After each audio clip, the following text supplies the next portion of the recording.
तो भारत के electric vehicle बाजार में एक जबरदस्त उलटफेर हुआ है।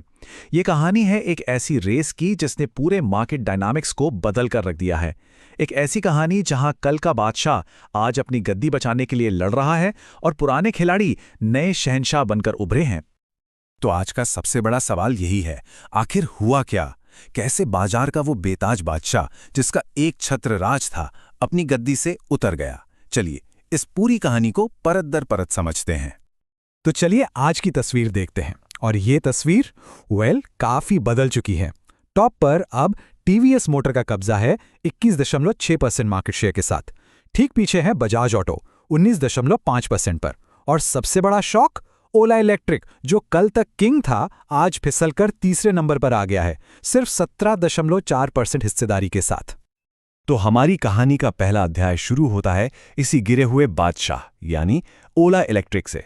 आखिर अर्श से फर्श तक का यह सफर तय कैसे हुआ?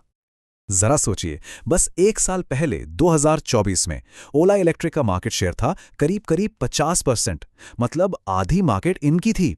वो इस रेस में सबसे आगे थे, कोई आसपास भी नहीं था। और आज सिर्फ 17.4%, 50 से सीधा 17 पर। यह गिरावट कोई छोटी मोटी नहीं है, ये तो जमीन खिसकने जैसी बात है। और यह दिखाता है कि बाजार कितनी बेरहमी से बदलता है। तो सवाल उठता है कि ऐसा हुआ क्यों? देखिए, ये किसी एक वजह से नहीं हुआ, कई सारी दिक्कतें एक साथ आ गईं। सेल्स में 45% की भारी गिरावट तो एक आंकड़ा है, पर असली कहानी तो ग्राहकों के गुस्से में है। मतलब स्कूटर तो खरीद लिया, पर उसके बाद सर्विस का कोई अता पता नहीं। प्रोडक्ट की क्वालिटी पर भी लोग सवाल उठाने लगे, और ऊपर से सरकारी पछड़े अलग। नतीजा, जो सबसे कीमती चीज होती है, भरोसा, वो टूट गया। और जब एक बादशाह लड़खड़ाता है तो पुराने खिलाड़ी मौके का फायदा उठाना जानते हैं।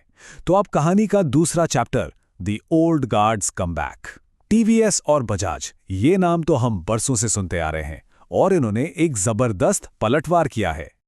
और इन दोनों ने बड़ा स्मार्ट गेम खेला। टीवीएस ने क्या किया? उन्होंने अपने दशकों पुराने अनुभव का इस्तेमाल किया।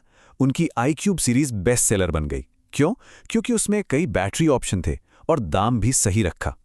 दूसरी तरफ बजाज, उन्होंने पहले अपने प्रीमियम ब्रांड चेतक को मजबूत किया और फिर उसका एक सस्ता मॉडल लाके समझ लीजिए पूरी मार्केट को हिला दिया। और नतीजों को देखिए जरा, एक साल में टीवीएस की ग्रोथ 60% से ज्यादा और बजाज ऑलमोस्ट 98%, मतलब ऑलमोस्ट डबल। ये सिर्फ ग्रोथ नहीं है, ये एक ऐलान है कि हम वापस आ गए हैं। लेकिन रुकिए, कहानी में सिर्फ ये दो ही नहीं हैं, कुछ और भी स्मार्ट खिलाड़ी मैदान में हैं जो चुपचाप अपना काम कर रहे हैं। और इनमें एक बड़ा नाम है एथर एनर्जी का। एथर का फंडा एकदम क्लियर है, हम प्रीमियम प्रोडक्ट देंगे, बेस्ट टेक्नोलॉजी देंगे और अपना नेटवर्क फैलाएंगे। इनका प्लान देखिए कितना सधावा है।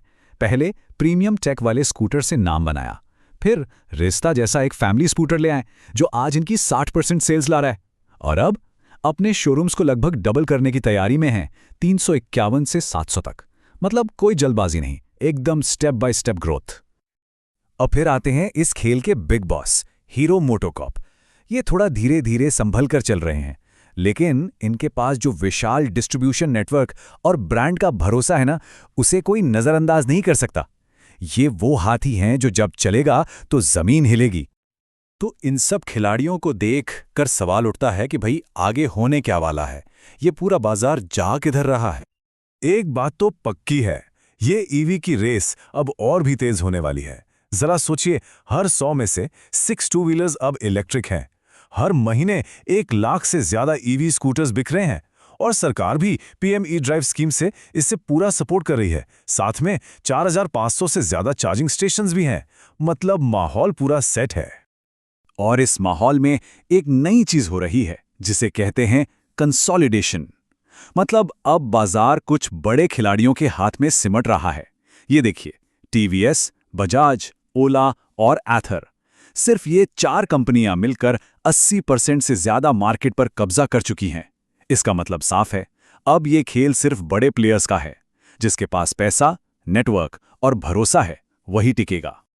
तो इस पूरी कहानी का सार क्या है? सबक ये है कि सिर्फ एक अच्छा आइडिया या नया प्रोडक्ट बना देना काफी नहीं है। असली कामयाबी के लिए इनोवेशन के साथ साथ मजबूत ऑपरेशंस, एक बड़ा डिस्ट्रीब्यूशन नेटवर्क और सबसे जरूरी भरोसेमंद आफ्टर सेल सर्विस, ये सब चाहिए। तो अब सवाल वहीं आकर रुकता है, लंबी दौड़ में ये रेस कौन जीतेगा? एक अनुभवी और सधा हुआ खिलाड़ी, टेक्नोलॉजी पर दांव लगाने वाला इनोवेटर, या फिर ठोकर खाकर संभलने की कोशिश करता हुआ एक पूर्व बादशाह? इसका जवाब तो हमें आने वाला वक्त ही बताएगा।